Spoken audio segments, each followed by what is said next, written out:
Hi friends, technical क्रांति YouTube channel में आप लोगों का स्वागत है।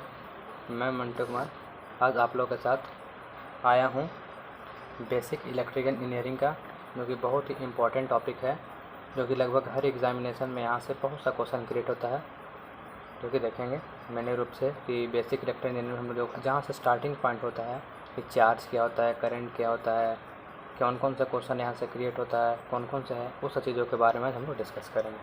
तो देखिएगा, सबसे पहले यहाँ पे हम लोग यहाँ के बारे में चार्ज के बारे में। तो चार्ज का जो होता है यहाँ से देखिए, सबसे पहले जानेगा जो चार्ज होता है वो क्या होता है, कोई भी सब्सटेंस का वह प्रॉपर्टी होता है जो किसी भी सब्सटेंस को कुछ करता है, या तो फोर्स ऑफ अट्रैक्शन करता है या फोर्स ऑफ रिपल्सन करता है, ठीक है ना। या किसी भी सब्सटेंस को कुछ करेगा तो फोर्स ऑफ अट्रैक्शन करेगा, फोर्स ऑफ रिपल्सन करेगा, ठीक है। तो देखिए ये हो गया, इसका प्रॉपर्टी हो गया। इसका जो कूलॉम होता है ऐसा यूनिट होता है, ठीक है। इसका और भी यूनिट कुछ होता है, तो फराडे होता है, एम्पियर सेकंड भी होता है। लोग सिर्फ कूलॉम को ही जानते हैं, लेकिन इसका फराडे भी होता है और एम्पियर सेकंड भी होता है, ठीक है।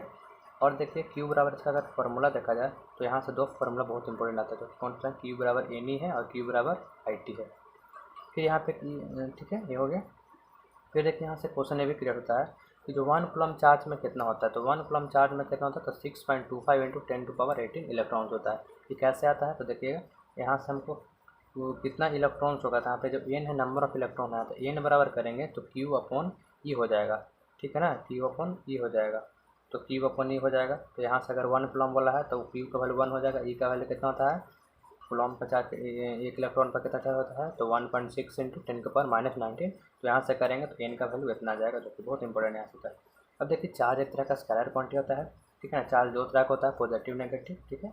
एक तरह का क्वांटाइज नेचर का होता है, जिससे कहें कि मतलब जिसको हम लोग होल नंबर के टर्म में लिख सकते हैं, ई बराबर 2 ई 6 इस तरीके से, ठीक है। फिर यहाँ से अगर चार्ज के बाद देखिए सबसे पहले चार्ज आता है कहाँ से, तो देखिएगा चार्ज से पहले हम इसके बारे में पढ़ते हैं।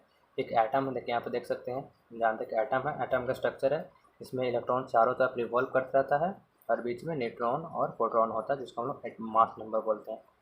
तो ये हो गया, हम जानते हैं कि यहाँ पे इससे डाटा बहुत इंपॉर्टेंट करता है कि इलेक्ट्रॉन पर कितना चार्ज होता है, तो 1.6 इंटू 10⁻19 माइनस यहाँ पे नेगेटिव होता है। फिर प्रोटॉन में कितना होता है, तो प्लस सिर्फ हो जाएगा 1.6 इंटू 10⁻19 कूलम, ठीक है।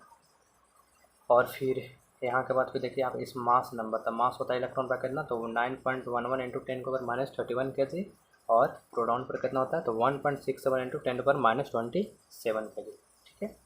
तो ये होता है। अब यहाँ पे मास ऑफ इलेक्ट्रॉन और मास ऑफ प्रोटॉन में रिलेशन आता है, जो कि मास ऑफ इलेक्ट्रॉन कितना आता है, तो 1/1840 होता है, इतना टाइम्स होता है मास ऑफ प्रोटॉन के, ठीक है। अब देखिए जब हम लोग चार्ज के बारे में पढ़नी है, हम लोग जब एटम के बारे में पढ़ने, तो एटम से हमको निकल के आया चार्ज, कि हम लोग 3 तरह का होता है, इलेक्ट्रॉन, प्रोटॉन, न्यूट्रॉन, ठीक है ना। वहाँ से हमको पता चला कि चार्ज पॉजिटिव होता है, नेगेटिव होता है, किस तरह से पता चला। और चार्ज के बारे में हम लोग फिर पढ़ते हैं करंट के बारे में, ठीक है ना, जिसके बारे में करंट के बारे में पढ़ते हैं।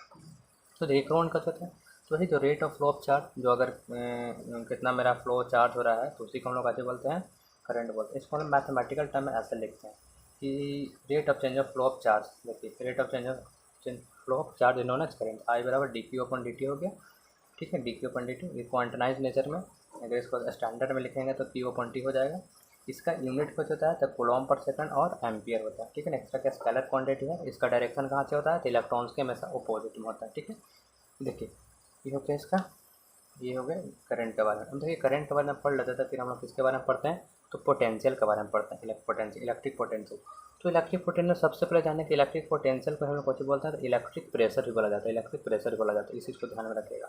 और देखिएगा इलेक्ट्रिक पोटेंशियल होता है, इसको कुछ बोलता है, तो ये होता है कहते ना कि it is the work done to bring a unit positive charge from infinity to any point in a electric. देखिए इसका मतलब ये होगा कि मतलब कोई भी यूनिट पॉजिटिव चार्ज को कहाँ से, इन्फिनिटी से, ठीक है ना, इन्फिनिटी से किसी भी इलेक्ट्रिक फील्ड के अंदर, मान लेते हैं कि कोई भी मान लेते हैं कि ये मेरा इलेक्ट्रिक चार्ज, इलेक्ट्रिक फील्ड हो गया, इसके बाहर जो भी मेरा रीजन है, इसके बाहर जो भी मेरा चार्ज आएगा उसको इन्फिनिटी बोलेंगे, जो भी मेरा रीजन।